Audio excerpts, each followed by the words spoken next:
Good morning, good afternoon, everyone. How are you? We are again with you to this webinar, which aim to present the way in which VTEX is working to accelerate its direct and indirect value-add partners ecosystem. The final goal is always focus on accelerate the time to revenue and facilitate the sustainability of the end-to-end operation of our brands and retailers.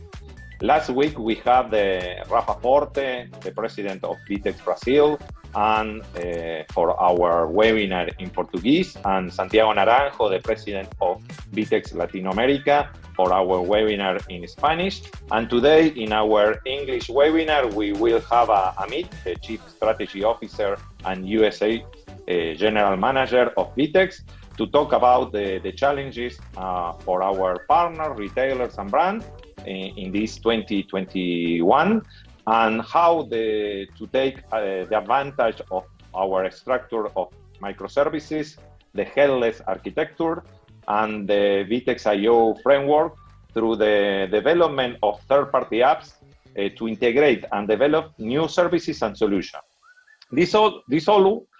This allow high customization for all the kinds of clients, industries, and high-speed localization for the new markets, which we are working with, and in those that we require tailor-made solution because of their degree of maturity or because the hyper growth and sale operation that brought the pandemic.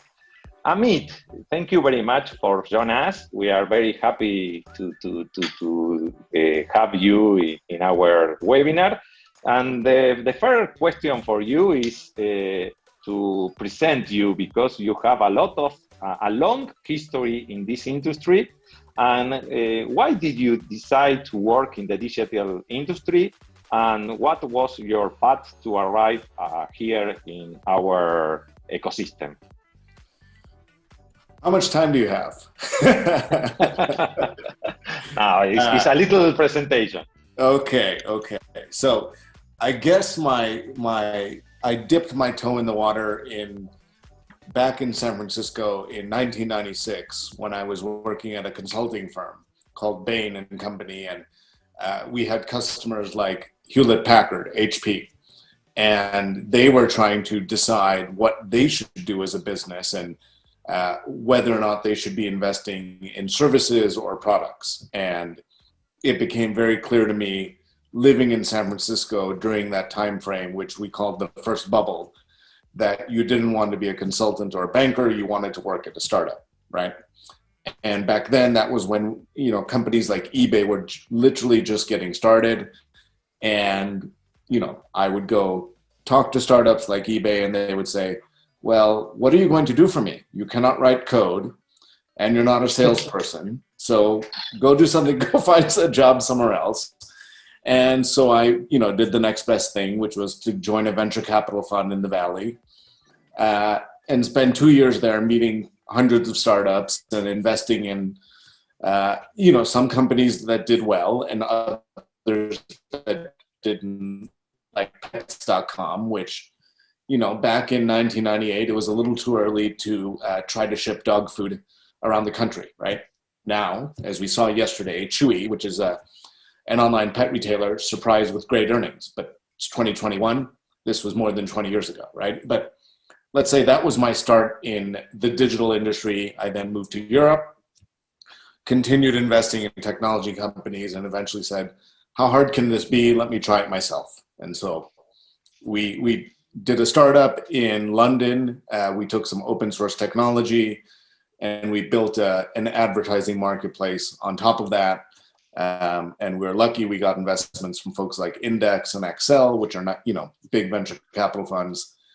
And then we moved the business to LA and I said, well, let's see if I can repeat this formula. Let me find another interesting open source project and see if we can turn it into a software company. And I heard about this thing called Magento. And so I emailed the founder and I said, hey, you know, you have a nice open source project, but really this should become a software company.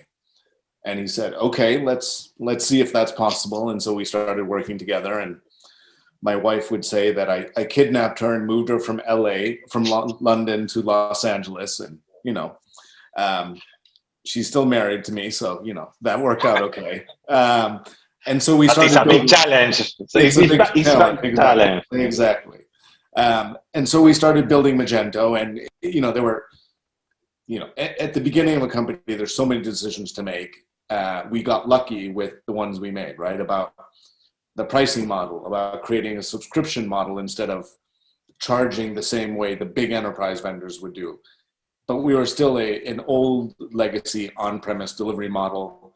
When you bought the software, we sent you a download link, you downloaded it, and we said, good luck figuring out how to host it on Rackspace or somewhere else. And what I saw back then was e-commerce was super, super manual, right? Every single process needed human intervention.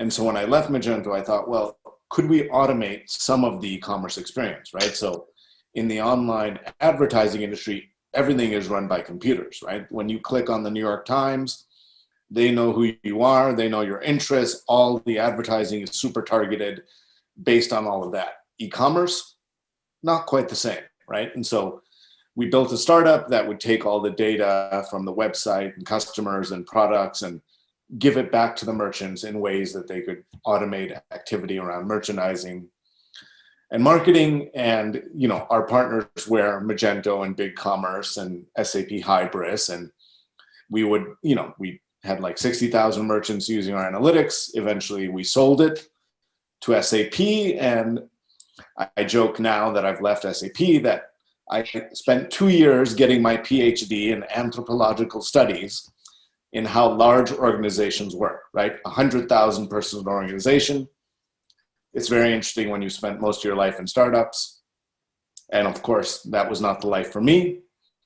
Eventually, I met our founders at VTEX and grew to believe in the mission that we had to build a global technology company to serve e-commerce needs, and it had to be modern in its technology and its frameworks, and that's how I'm here. Are we? Well, in this first block, we will talk about the third-party apps, the microservices architecture, and the headless commerce. But what in the last 12 months, we have a hyper acceleration in all the dimension of the retail chain of value. And how was the impact in our retailers and brands, and why we are talking about the third-party apps?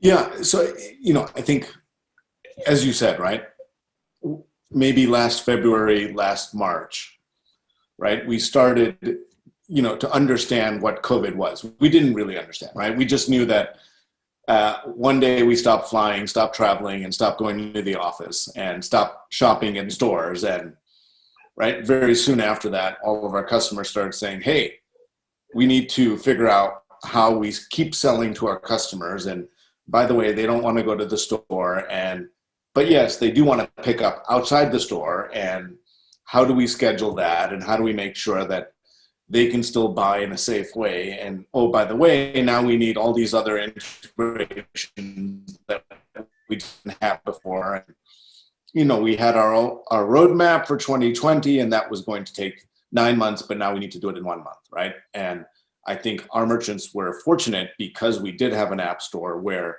so many of these integrations were pre-built, where we could accelerate, right, how quickly they adopted new functionality.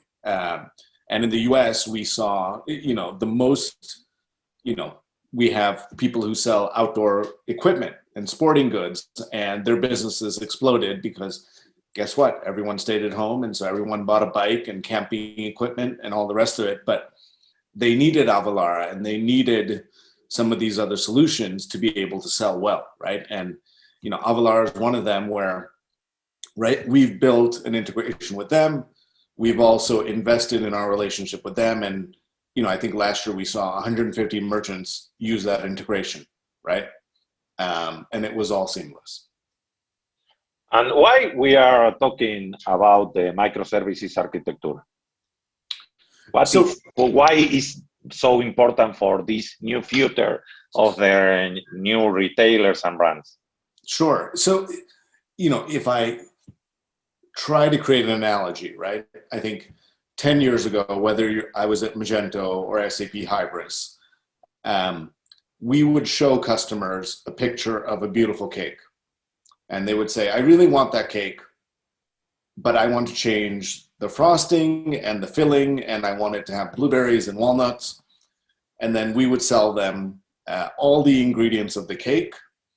They would spend 12 months and $1 million to build that cake. And then they had to take care of the cake and figure out how to either grow it and add more layers or change the frosting. And that became very difficult, right? And then we created this new thing, which was called SaaS, where we gave them the cake, right? It was pre-built. They didn't have to do all the work. They didn't have to worry about it. And that was great. But now, right, some of these merchants and customers are coming back to us and saying, we really like that you're taking care of the cake, but we still want the ability to change the flavor and the frosting and the ingredients. And that is kind of the beauty of microservices, in the sense that it allows the customer to have more choice and control over the end product or experience or service they build and deliver to their customer, while still not worrying about the underlying technology and the architecture, right? So they're trying, hopefully we're delivering the best of both worlds to them, right? Freedom, flexibility, but also convenience and all the benefits of us having that environment and the scalable architecture. And could you, with these APIs, connect all the modules, all the system, the system of VTEX, the order system, the marketplace system, the inventory, the catalog, and the system of the backend of our clients, of other systems that the provider have or our solution have? You can use this architecture of microservices, of APIs, to connect whatever you want. If you, in the future, have other type of device to connect the customer with us, with the offer, with the retailers and brands, for example, voice recognition, you can use the APIs to solve these interfaces for you, for the retailers and brands. That's it exactly, right, Marcos? That we're allowing people to build different experiences and to deliver different services. And by giving them this menu and this roadmap, they have the freedom and the flexibility to use what they need today, but know that in the future, if they need other functionality, it's available with VTEX, right? And this matter try to ask the concept of the headless commerce, no? Could you give us a deeper understanding of headless architecture, and how does this architecture help our retailers and brand and partners to achieve the profitability and the sustainability of their businesses? Sure. So, I think of it less as a technologist and more as a consumer or the business end user, right? And ultimately, the job of our customer, right, is to meet the end user wherever they are, right? And 10 years ago, it was Google, right? And how do you make sure that you have great SEO to make sure that your website shows up when someone searches for sneakers, right? Today, that consumer is not going to Google, right?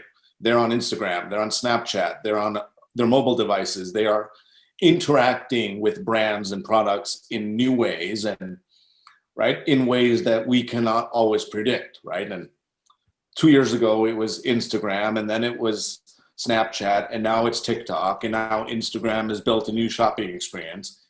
And our job is to deliver the functionality that allows our customers to integrate with each one of those different end consumer experiences.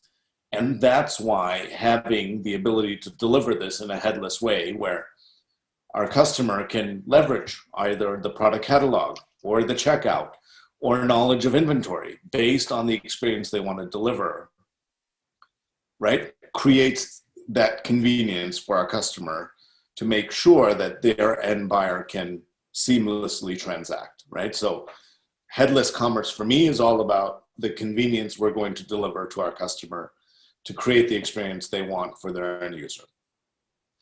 And this headless strategy will solve the need of interoperability between the different platform systems, and, for example, the physical POS and the online POS in the journey of our clients, the client of our retailers and brands. You think is the solution for the modern retail? I think it is, right? Because one of the things that the customer, the end buyer, demands is a very consistent brand experience, right? And that means that even if I buy in the store, if I want to return the product, I may want to do that over WhatsApp, right? Or I may want to send an email to someone, or I may want to go to the website and say, hey, the size didn't fit, right? In my case, I promised my daughter, who's 10, that I would start rollerblading with her. I bought a pair of rollerblades. They were 3 wheels instead of 4, which was what I used 20 years ago. I went around the block once. It scared the hell out of me. I said, I can't do that again. I went back to the website and I said, please take them. I don't want to die, right? But that experience was so seamless and so easy that the next week I was able to come back and buy a different pair of rollerblades that were slower and for the beginner. And while I was there, I also bought a ski jacket that was on sale, right? So my initial purchase was $200. I went back and spent $500 because they made it so easy for me to return what I didn't want. The refund experience happened immediately, and that built trust with me to say, okay, I should buy from this site again. And that is what the customer expects across every channel they interact with. And by the way, they want the prices to be consistent as well, right? So in the old days, if you were Amazon, you would play games with customers about the prices they would see. But if you need the prices to be the same, then you need the product catalog to be the same, right? And you need to have inventory to be aware, because when someone buys something, you're made a promise to them, right? And that promise has to get delivered in the next 3 or 4 days, right? The guys, I just bought the new pair of rollerblades.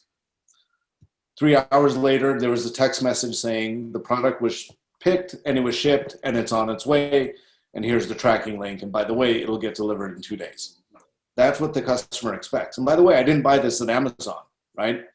It was an independent merchant. And so the only way you can do that is if you have one source of truth, right? For product, pricing, inventory, returns. And that ultimately is what we do, right? And the flexibility we offer to our customers is they can then leverage that across every single experience they want to create. Yes, unify the, yes, yes, totally. Unify the master data client, customer, o sea, the master data catalog and the master data pricing. That is the main challenge that the retailers and brands need if they want to solve all the complexity of the online and offline channels or point of contact of the customers. And what advice would you give to the retailers and brands to understand well what are the challenge of the headless commerce? So I think the challenge with headless commerce is, you know, of course, there's going to be a temptation to meet the customer wherever they are, right? And the beauty and the curse of our industry today is every year there's new apps and new ways that customers want to interact with you, right? And the temptation is for the brand or the retailer to say, okay, I'm going to be on every channel my customers are on. I'm going to try to, you know, introduce commerce into every one of those channels and, you know, be all things to all people, right? And I think when you do that, you're like my dog at home chasing its tail, right? So that is what we want to avoid, right? We want to, we want to understand what are the channels where our job is just to entertain, right?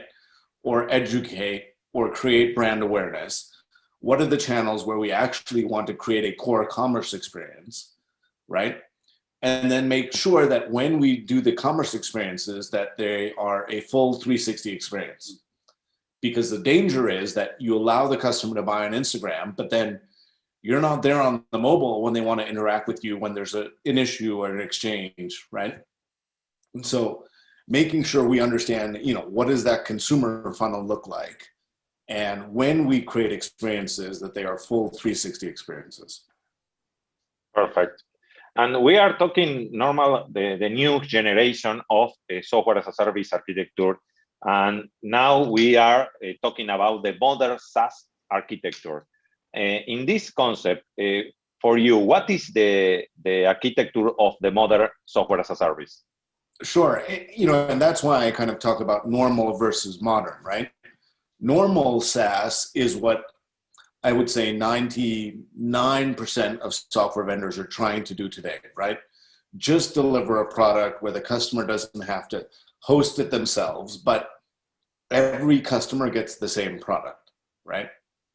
In our case, right, the modern architecture is every customer gets the product that they want, right? That is what the end customer is ultimately demanding. That is what our customer would like to also receive, right? Like every one of our retailers or B2B enterprises, they don't want the exact same product, right? They need the ability to tailor that product. They need the ability to build and customize, and using, you know, when we start to separate our cake into the raw ingredients, then we allow our customer to build what they want, right? And that is why I talk of it as a modern architecture that today maybe 1% of vendors have, right? That's why, right, I joined VTEX, because we were far ahead of the competition when it came to building an architecture that would meet the needs of the customer over the next decade, right? And that's why microservices are so important. That's why APIs are so important, because ultimately, you know, I think 20 years ago, the IT built everything. 10 years ago, the business picked everything. And now the pendulum is somewhere in the middle, where the business users are saying, okay, maybe IT knows something. Maybe they ought to have a vote when it comes to picking the applications that we run and build. And IT says, okay, we want to have a vote, but we also want to have some level of control. And that's where having microservices is so important for our customer. Yes, I totally agree. And the one of the headless principle is the couple the front end and the back end. How it's work in the practice? Sure. So, each of our customers wants to deliver a different experience, right? And, for example, we have one customer in the US. They are a lighting store company, right? So they sell to every home and office in the US, but under their business, they have more than 100 different lighting brands, right? Independent vendors who have their own brands in lighting. And what this company wants to do is not only create the umbrella site that, has the full catalog of thousands of lighting options, but they also want to create 100 microsites, right? Dedicated every single lighting brand. And by the way, different brands have different end customers and they have different requirements and different ways they want to interact with the customer. And by the way, if you are a lighting brand that sells $5,000 chandeliers, you may never allow the retailer to show the price, right? Because you have a certain brand image and aspiration. And by the way, that means a different experience. And that experience could be on VTEX, or it could be on a third-party website or a third-party CMS. And by allowing our customer to decide how they deliver that experience for each of those 100 brands gives them more flexibility than just creating the same copycat experience across every brand they have. Fantastic. And in your point of view, how these three assets accelerate the commerce transformation for the retailer's chain of value and propel the VTEX as the time to revenue platform? Sure. So, I'll start with the one on the right, the modular storefront. I think what we have seen in the last 10 or 15 years in e-commerce is the customer is sold this picture of a beautiful cake. They buy the cake, which is from the software vendor. They then hire a baker to bake that cake, right? And that baker says, okay, it'll be ready in a month. It takes 12 months, right? And somewhere in the middle, there's 11 months of lost revenue where, right, the store isn't selling the cake. And what we're trying to do is to shorten that time period, right? Because our perspective is, right, the goal is not to build an e-commerce site. The goal is not to go live.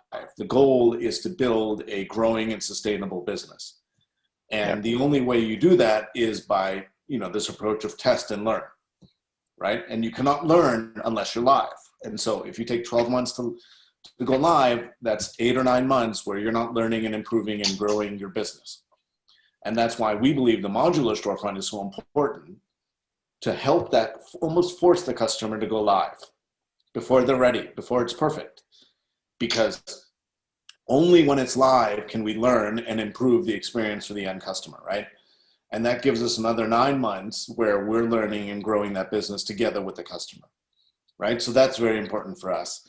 I think creating that low code environment with IO is the ability, right, to customize, to create new features and functionality, but do it in a safe environment, right? Where you're building in a way that doesn't harm the storefront experience, that doesn't harm the performance of the site. And when you release new things, they're well tested, but they're running on our architecture, so there's no issues of latency, right? So I think that's kind of step 2. And step 3 is by having APIs, over time, our customers can leverage the ones they want if they want to create new experiences, right? So I kind of think of these things as steps in the experience of our engagement with the end customer.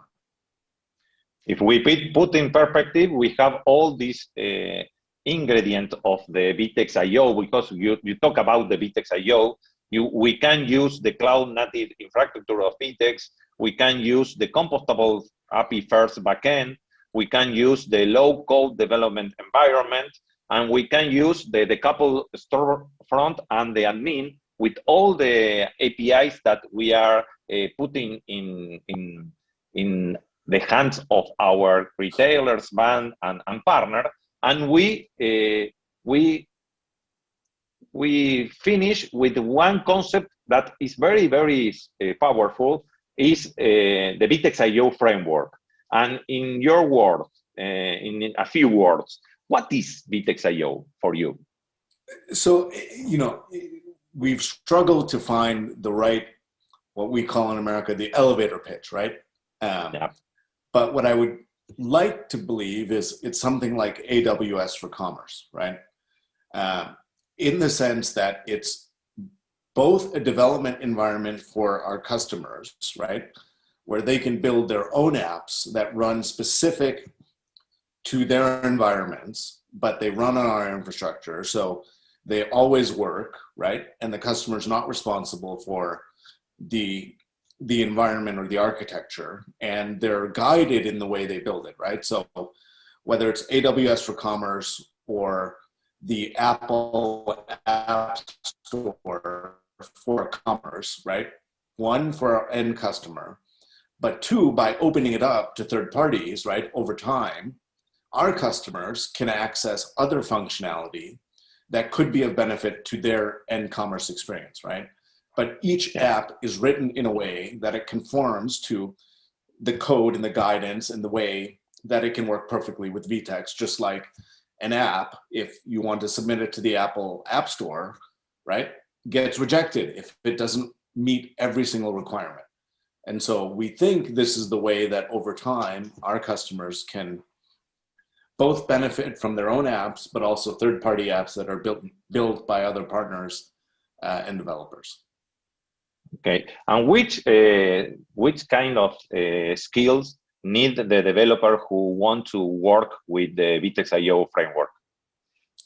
So I think, well, our job is to lower the requirements for the developer to build on IO, right?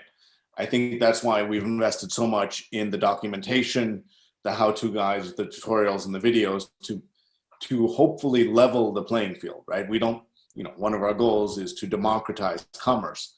You cannot do that if you need to study for 3 years before you can build an app on IO, right? And so I think we've seen, as you said, with the success of the number of new apps developed, that anyone can build on IO as long as they're respectful of the documentation and the requirements to build something that we would allow our merchants to touch and use, right? Yeah. And how will it shape the future of our ecosystem, our customer, and for VTEX as a company? So, I would say 10 years ago when I was at Magento, we had an app store. It was the Wild West, right? I think there were 5,000 or 10,000 apps on that app store. Nothing was tested, nothing was certified. We never checked for security flaws. We didn't check if the apps could work together with each other or override functionality, right? Customers would find an app on the app store and say, oh, I can get this for $50. And then they would tell the partner, can you use this app? And the partner would spend $5,000 to get the app to work on Magento, right? That's not a great experience for anyone. When I was at Hybris, we had like 30 partners. It was the other end of the extreme. Very few people could build apps for the Hybris environment, which meant also very few customers could benefit from, right, the apps that were available in that environment or that ecosystem. I think what we're trying to do here, right, is to create hopefully a well-guided, curated experience where for our 3,000 customers around the world, they're getting access to apps that are certified, that are built to run on IO, that are tested for security, and where we make sure, right, the apps work perfectly in our environment. But ultimately, the next vision of that is over time, right, because everyone is running on our infrastructure, we can identify the apps that are the right app for each business, right? We can say, if you're a B2B customer, here are the 5 apps that we have seen with data will deliver the best end customer experience for you, right? Or, like for merchants today in e-commerce, there's 50 email applications they could use. But with our data, we can tell which are the 3 that are best in B2C because the conversion rates are better, the open rates are better, right? The bounce rates are lower. So that is, I think, our vision of how the app infrastructure works to the benefits of both merchants, but also developers, because the best apps will come to the front, right? Not because of how much marketing budget they have, but because of the performance of the app. Fantastic. And to finish, because we have to, you know, we have this first block with you, Amit, and the second block to explain how the partners and the startup can or wherever who want to join to our program. But I have two last questions. One is, what is your recommendation for partners or developers who are participating in this webinar? What kind of solution are our retailers and brands looking for? What they need now? It's yeah, I don't know that there's, you know, I think one of the areas that we see a lot of growth is around what we call conversational commerce, right? This idea that our customers maybe are bored by the same grid of 3 by 3 of product layout where they see an endless aisle of 1,000 t-shirts or sneakers to look at, right? And a set of filters along the bottom that say color, size, you know, price, and right? So I think that experience has been around for 10 or 20 years. So I think evolving that experience where you can either surprise or delight the end customer, right? Or introduce them to new things in a way that is more engaging is something that the customer wants, right?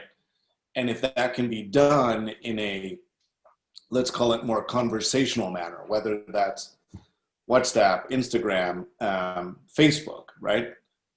I think that's kind of the next generation of commerce, right? Where someone doesn't feel like they have the old experience of going on Amazon and looking at 5,000 products to find what they need.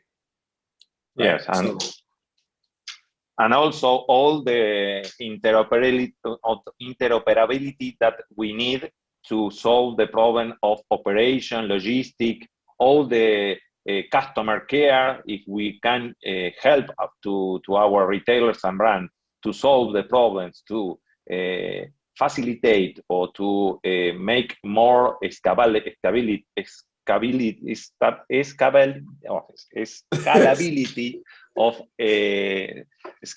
of the customer care operation, I think is very, very helpful for our customer. Principle because main for the hyper acceleration and increase of operation and sales that they have in the last 12 months. And for finish, what advice would you give to the developers and partners who want to join the VTEX ecosystem? So I think, you know, it's the advice I give our customers, right? Which is test and learn, right? Yeah. I think spending too long to build a perfect app is a recipe for disaster, right? So I think if you are a partner or a developer, right, find that first customer and identify what I call the burning bed issue that they have and build to meet that need, right? Because when you do that, then you know that you have a customer who will go live with something, and then you can work together to improve the experience or the end app. But I think the danger is trying to, you know, to build this in the dark room in the basement without access to real world customers who are screaming because the house is on fire, right? So if you can identify that burning bed issue, whatever it is, right, and the customer that has it, then you have, you know, a true north or a guiding point for the solution to build. Well, thank you very much, Amit. It's a pleasure have you in our webinars and activities, and thank you for support all the VTEX Accelerator program. Now with Carol, you have to introduce yourself, Carol, we will talk about how the partners and all our ecosystem of solution, direct solution and indirect solution could join to this second edition of the VTEX Accelerator program. Carol, could you introduce yourself? Of course. Hi, everyone. So I'm Carolina, and I'm quite new to the team, but I know VTEX for a long time. I have first knew VTEX from the TETRIX challenge that this year is global, so take a look at it.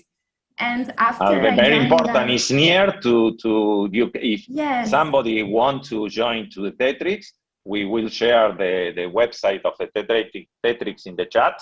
You can join because it's near to open the postulation. And yes. You have to now you have to explain what is TETRIX. Okay, so the TETRIX is a global challenge to people who are in the university. And it's amazing because it helps you understand a lot of the digital ecosystem, not only about the e-commerce, I would say, but I learned a lot about business, about e-commerce, about marketing. And after that, I started following VTEX and joined another wonderful program that in this semester will happen in Brazil, but maybe who knows, in the other semesters, maybe Women in Digital can happen abroad also. That is another program of VTEX to enhance the women in technology. And after that, I joined the team, and now I'm coordinating the VTEX Accelerator program. And what is the VTEX Accelerator program? So, in fact, the Accelerator program was the way that we found as a company to really enhance this collaboration in the e-commerce ecosystem that we talked a lot so much, because it's really easy to just talk about it, but what we could do to solve this problem, to make the commerce more collaborative. And this is why we created this program, which focuses on startups and also in partners' third-party apps. And in your opinion, how we are looking for? I think the first thing is that the team that is applying for the program must be passionate for what he does, and it must be related to the commerce somehow. So you really have to love what you do, because we really believe in that in VTEX also. But besides that, the regulation is quite simple. You just need to have a solution that must be up to 6 months old, or at least or at maximum 5 years, in fact. So if your solution has up to 5 years, you can subscribe to the program, and we will evaluate and let you know if you join us in the final round or not. And we have a limitation of languages of countries? Oh, no, and that's really important, Marcus. We are focused in a global program, so we have people from all over the world subscribing, but the only important point about that is just a detail, but I think it's really something that can impact the people that are subscribing, is that the final event will take place in English, because up to now we have 34 countries, I think, applied, so we have to make this event in English so everyone can understand the solutions and understand the other participants' solutions and third-party apps. Perfect. And what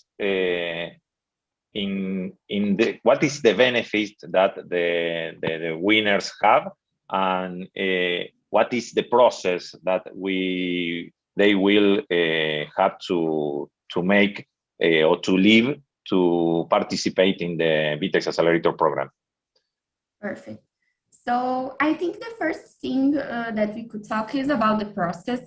It's something quite simple. In fact, you just have to register in our landing page. We have a form.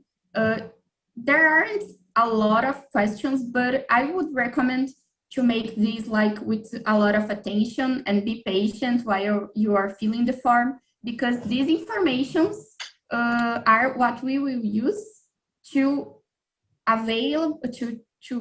not available, but to know if you are okay to go to the second part, which is the final round or not. So pay attention, fill the form in a calm place, look for the details, explain your solution in a way that we can feel which results it will bring to our clients and to you joining our app store. So I think this is the first advice I would give. And give me add, it's very important because with this information, we make the selection of the 18 finalists who go to the finalists, no? And we have to use this information to do that. And how much time you spent in make all the application? I think to make all the application, to fill out the form, doing like it in piece, you will take up to 10 minutes maximum. So it's not difficult. You just have to pay attention for what are you writing and how is the solution.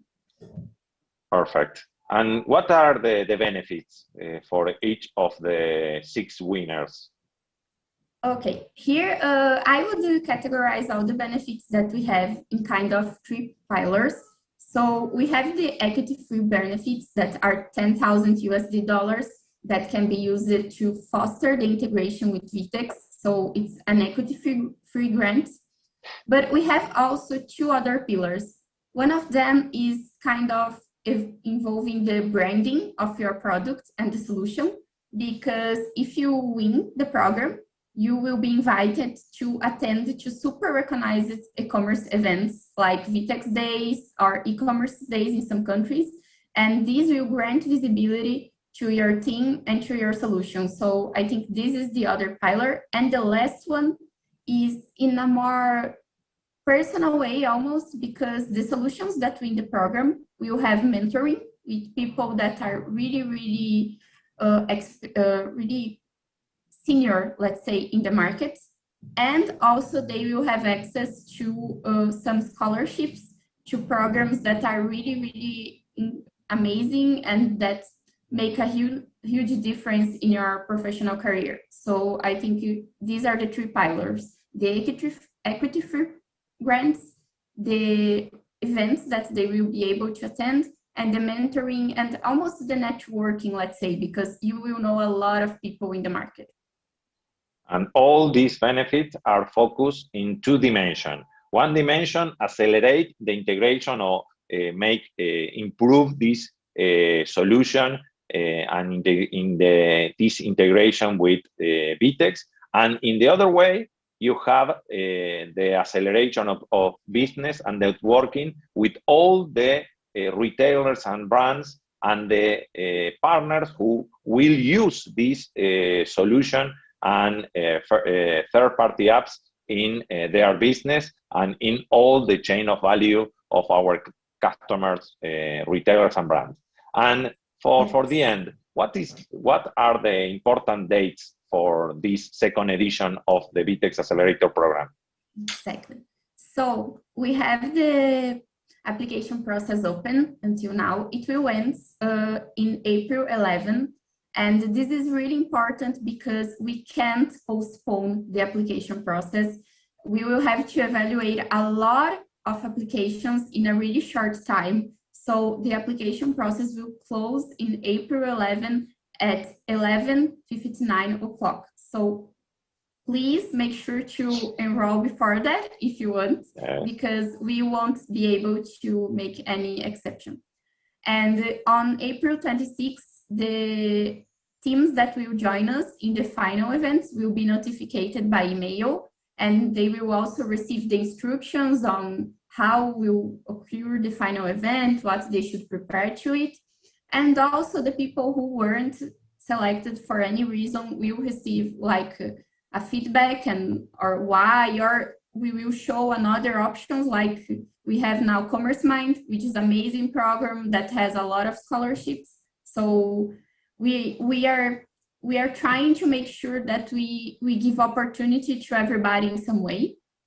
And the final event will occur on May 12th and May 19th. May 12th, it will be in the morning, and May 19th, it will be in the afternoon in Brazilian time.